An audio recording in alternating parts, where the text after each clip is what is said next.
the thing that you want to look at is here's the 5 key things that you need for each role to do your job. And the reality is that you want someone to come in to not be bored, to have the right amount of information that they're collecting, to be able to be set up for success, not only short term, but long term success as well, and being able to actually do this in a systematic fashion.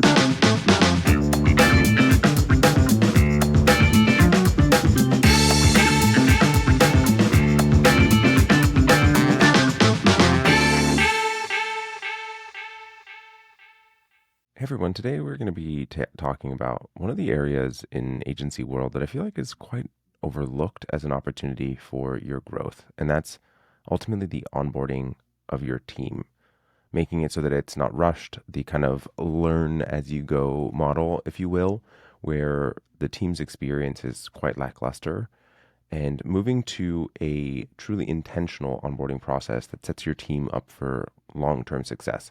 Because the truth is that hiring someone isn't enough. If you don't give them structure, you don't give them clarity, you don't give them the support and the tools that they need to succeed, and you're just hoping that they figure it out, that's not sustainable, that's not scalable, and that ultimately creates for a whole lot of problem for you. So you've hired someone to end up with you becoming the block in the funnel within your growth. So in this episode, we're going to break down how you can go about repeatable onboarding frameworks and lets you be able to ultimately train someone once and never actually have to do it again, because you have an onboarding process for new hires so that you're able to prepare for the future and growth. And so this episode, we're going to talk to you about exactly how to go about building that process that allows for you to be able to grow and allow for your team to grow with you and not being an inhibitor for you. So here's the thing that I see. I'm going to just start with what most agencies are doing. Actually, most businesses are doing, because I've experienced this in so many instances. And it's like this, and Darren, I know your experience first starting here was Yep. very similar too. I saw your face. The typical onboarding is like, here's your login, figure it out. Just kind of drink from the fire hose, really. And like, you may train them on a thing or two here, but the reality is like you're just dumping loads of stuff on them, like very, very, very quickly, expecting them to just absorb everything and to remember everything. But the reality is that when someone is in this high stress moment, they are in an environment where they're around a bunch of new people that they do not know at a new job, and they are now needing to absorb loads of information very rapidly, but in a high anxiety place. The reality is that they're not going to remember everything. So all it does is actually create confusion. It creates inconsistency. And what ends up happening is you've spent a load of time getting them up to speed, investing a load of time in actually giving them the information in rapid fire, and they forget 70% of it. And so what ends up happening is like, I've already told you this, I've already given you this thing, and then you end up seeing them not do it, and then your experience is lackluster. Their experience is 100% lackluster because they're stressed the hell out.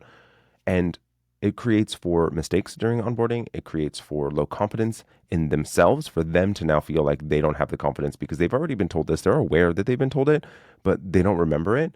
And so all it ends up doing is actually creating turnover. And hiring new people is incredibly difficult. Most agencies are hiring the person after they've already needed them and they're in a desperate place already. And so that turnover actually causes a whole lot of pain. And HMRC, the HR kind of management, or HRMC, in case HMRC is the government agency in the UK. Anyways, HRMC is a US based organization that collects HR data. And what they have found is that it's over something like 50% of people have a turnover within the first 120 days. And the vast majority of the reason why is because of the onboarding process and their experience in it. Darren, before you end up kind of airing my dirty laundry from 11 years ago in my own experience, what are your thoughts on this? Yes, I mean, definitely need to, because it's one of the most important times, right? They're getting their first impression of you. They're getting their first impression of where they're going to work, right? And if you throw them in the fire in kind of a high stress environment, it's like, okay, is every day going to be like this? Like, Has how every am I going day been like that since then, Darren? No, I think we got better. We got I hope we got better. a lot better at processes and implementation, right? I mean, kind of from my start here, right? I literally walked in. First and foremost, Robert was not wearing anything formal. I was dressed to like Yeah. go to a court case or something like that. Like I was like, oh, okay, you know, got to be presentable. He's in like Birkenstocks and t-shirt, and he was like, okay, all right, cool. And he just starts throwing stuff at me. He was like, you know, print these checks, do this, and I was like, hi, my name is Darren. Like, but I mean, luckily for Robert, like I was like, okay, this is gonna be fun. Like I saw it as like fun, but really it was just like a lot of information. And I was like sitting on my computer at one point for like 10, 15 minutes. I was like, I don't know how this works. Luckily, there was like another employee who was sitting next to me. And I was like, hey, he just told me to do this. And I don't know what to do. She's like, oh, don't worry, I got you. And like, so she like showed me how to do these things. But yeah, like you're getting fed like a bunch of new information. You want to look good. You want to do your best work. And it's just like there was no structure in place for you to succeed at that level, right? And so like you're googling everything, like you're trying to figure it out, right? And so you don't have the best practices, right? And so like I could be doing something that's taking me, you know, 2 hours trying to figure out something that really takes 15 minutes, right? And then so if I'm being built on those bad practices, when somebody's like actually who knows what they're doing sees me doing this, you're like, oh, you know, you could just kind of auto load these in and, you know, kind of click them over. You don't have to wait. You don't have to do all the manual entry. And it's like, oh, like that Mm. saves the company money because it's saving them time. I could be doing other things. Like I don't have to push out, like I don't have to waste my time building the knowledge when the institutional knowledge is there. It just needs to be packaged in a way for me to be able to digest it and have that structure, right? And it doesn't pull people away from their work to be able to teach me how to do it, right? So if you're able to have that kind of proper process of that institutional knowledge turnover, it's going to be better for everybody involved, right? Yeah, I mean, I think it's kind of interesting. I mean, clearly we've learned through this process ourselves, and the reality is that we're no different, really, and I'm no different. That I've done the exact same thing, and so I'm not. We're not talking about this in the sense that we're like blaming you for being a bad employer or not considering your team. It's the reality is that this is what so many people have done, and this is what I have done clearly with Darren, and that was his experience. Fortunately, he's still here some 10 odd years later, and he enjoyed that piece of it. Some of it I'm sure, annoyed him as well. The reality, and here's the thing that I kind of like to look at now, and having learned through the experiences and hiring and everything, both through my own experience of hiring team members to working with clients as well, is we've created this system now that allows for us to be able to onboard in a systematic fashion. And the each role, and this comes from Angela Lauria initially kind of introduced some of these concepts to me. And she had talked about this kind of concept of the five things for any role. She calls them the five things that kill the baby, but I don't like to kill babies, so I call them the five non-negotiables. And so the thing that you want to look at is here's the five key things that you need for each role to do your job.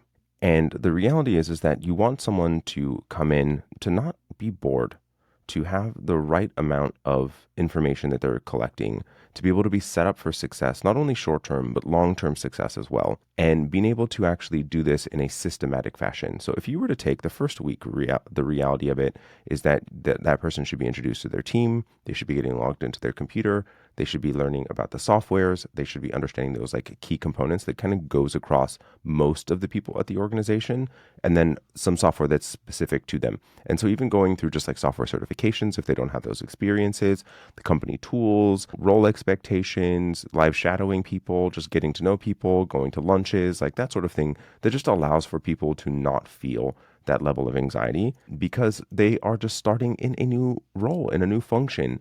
And it's important that you do it in a way that makes them feel kind of welcomed into the community of the organization. Then beyond that, we suggest that you do is each one of those five non-negotiables, and each one of those non-negotiables should be measurable, black and white. It was done or it wasn't. There shouldn't be any ambiguity, any subjectivity to it. It's just here's exactly what needs to be done for each one of those roles. And within that role, you put them in layer of complexity. So if let's say you are going to have a project manager as an example, first piece is prepping for client agendas and doing meeting notes at the end of it and making sure that they're returned within a specific period of time. It might be client communication, that every email needs to be responded to before 3 p.m. every day or whatever, right? So, well, here's the 5 non-negotiables. You take them in layer of complexity and you spend 1 week, 1 full week on each one of them, allowing for that person to fully own that one responsibility, understand the nuance of it, understand the context of it, understand each one of those pieces. And so now you have a 5-day window of time for each person to learn that one non-negotiable. Each role largely should be the same. So the same onboarding flow should go across each one of the individuals in that same given role. And if you kind of go through it, the first day, Monday, generally speaking, first day, Monday, you're going to have them go and do a training. The second day is going to be doing it in a non-live environment. The third day, Wednesday, you'd have them do it in a live environment, but being shadowed by someone else, still having someone approve it and make sure that it's going out appropriately. Thursday and Friday, they're now actually doing it fully live and ready out there in the world, in the wild, and actually kind of learning and going through it fully. So they've had the opportunity to shadow. They have had the opportunity to be trained. They've had the opportunity to do it in a no-risk environment, and now they're actually ready to fully do it and can own it now completely. And it allows for them to be able to do this in a safe environment. Well, now they're able to actually fully do it, and they no longer have the need to reach out to you as often because they have those systems and processes. Yeah, definitely. I think what really helps as well is just giving them kind of that roadmap of what it should look like or what success looks like throughout the onboarding process. So it's like, okay, this is how long it should take. This is where you should be at currently. Like, and that gives them some time to be able to check in with you as well. It's like, hey, like you're saying that I should be able to do this in this amount of time, but that's actually taking me more kind of what am I missing? Mm. Right.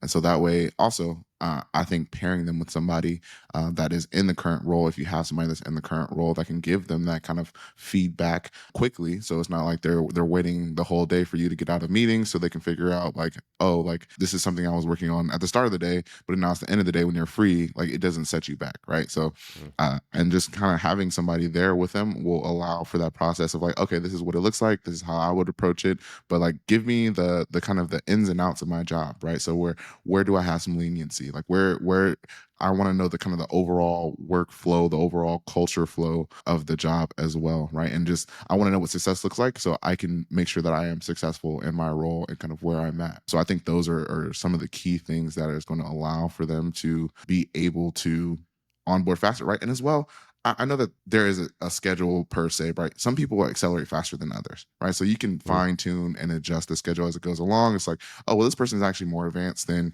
our typical hires. Like maybe we can, push them a little bit forward in the overall onboarding process, but also you're just still monitoring and tracking that, right? Some people are overly ambitious. It's like, okay, there's still too much on your plate right now. Like, let's just make sure you have it all together, right? But being able to have those feedback points where you're able to see, like, okay, we can adjust the timeline for this person, or we need to maybe scale back a little bit.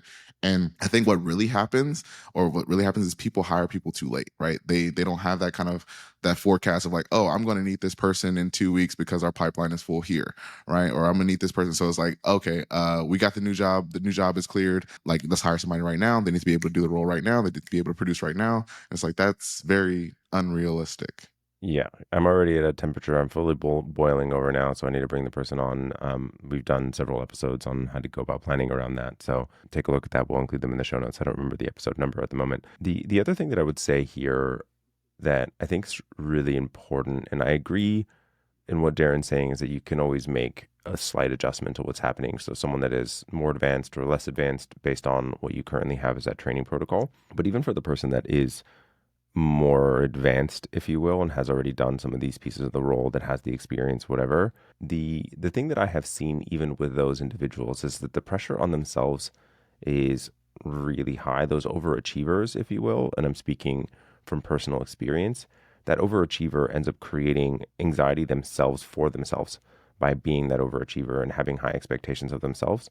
And they actually benefit just as much from being slowed down in those moments, especially where they're getting to know a new organization, a new process, a new system.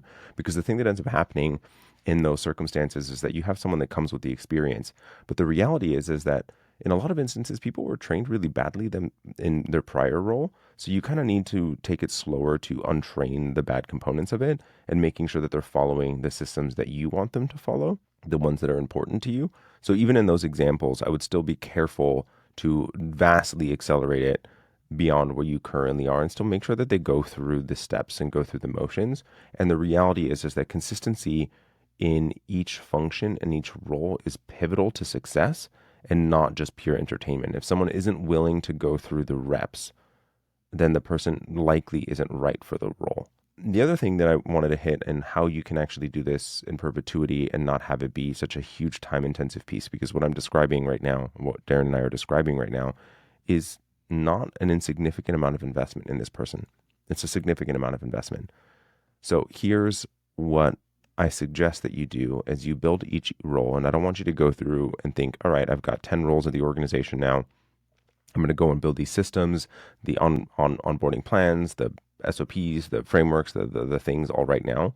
But as you train the first person, new person within each role, take the time to go and build it, but record those trainings, record those walkthroughs, record those frameworks, document those SOPs, create a template for them to use, create a system for them to be able to do it, create a sandbox, if you will. Those examples, screen recordings, screen captures, screenshots, intro videos, brief examples, all those sorts of things can actually allow for someone to be able to go through them. The thing that you want to be careful with that is that you still want to have the human connection with their colleagues and coworkers and peers and stuff. So make sure that you're being cognizant of the fact that there's still availability for that person to ask questions and follow up and all those sorts of things. But the thing that I also like about these kinds of videos is that as you have people ask more questions, that actually gives you better context into what is missing within the video. And so the way that we have training set up, whether this is for our clients or internally, but having an ability to have FAQs effectively and allows for us to be able to do it without having to reinvent the training process with every single new hire, a new team member.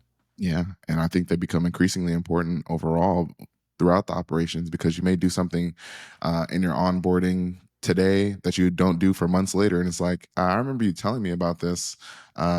Is there a reference to it? Are there notes for it? And it allows for them to go back and be able to have kind of retrain right themselves, right? And also just like you said, has that FAQ, especially if like you have or a small team and somebody goes out on vacation and they had a kind of a pivotal role or they had something that they need to do. It allows for another employee to kind of retrain themselves on doing it, and then they're able to pick it up as well. So like it definitely pays dividends, not just on the onboarding process but overall throughout your operations. It'll allow for team members to pick up slack in different areas or pick up things and allow for them to continue to have the operations flourish, right? But when you're thinking about onboarding, right, it is going to be an investment. Like it's going to be an investment, Mm-hmm. and you want it to be an investment, right? Do all the hard work up front so that it's more smooth throughout, so you don't have to worry about is can somebody do this. You have the like, hey, I have instilled in them the process. They have references for when they forget. Like it instills that overall kind of how serious you are about your business, how much time you've invested is going to show to me. Is like, okay, like this person obviously like they've taken the time to set aside and train me and train me to a level or degree of it shows me how much the business values the work that they're doing. It's like, okay, cool. So this isn't just something that's been thrown together on the weekend. This isn't just some freelance operation. Like they have the systems, the processes. This is going to allow for me to be successful and allow for me to make an impact when I get here, right? And so it's like I let me take it with that seriousness as well, right? It just instills kind of the overall culture of like I'm a professional. This is what we do. 100%. I think that it has several implications here, really, is that the more intentional you're onboarding, you're able to actually ramp up your team faster. They're able to contribute more to the organization, and ultimately, you're able to gain better return on that investment that you are making, both in the onboarding and in the salary of that new individual. But it builds confidence not only in that new team member, but it builds confidence across the team. It also reduces the focus and the need for that specific individual, if that person's out, because you have systems that actually back it up, it actually just creates a greater infrastructure across the entire org. And the reality, one of the things that Darren was saying is like, yeah, this was brought up to me during onboarding, but I haven't done this in months. And the reality is that I don't know about you, but the vast majority of people that I encounter, including myself, don't like to look stupid. And when I know that I've been told something, but I don't remember what it was or how to go about doing it, I may very well avoid asking the question and not look dumb. And so they end up doing it wrong, and it actually ends up causing damage. But they have a very easy thing to go back to and click on to reference, and it makes it incredibly simple and easy for that to be done. And so it creates for a greater onboarding experience for the team. It creates a greater team. It creates greater ease to it. It removes the things in the funnel. You're able to better onboard. You're able to better bring people on. So you don't have to be in these like rescue components. The reality is that most agencies wait until someone's already struggling before they think about how they onboarded them.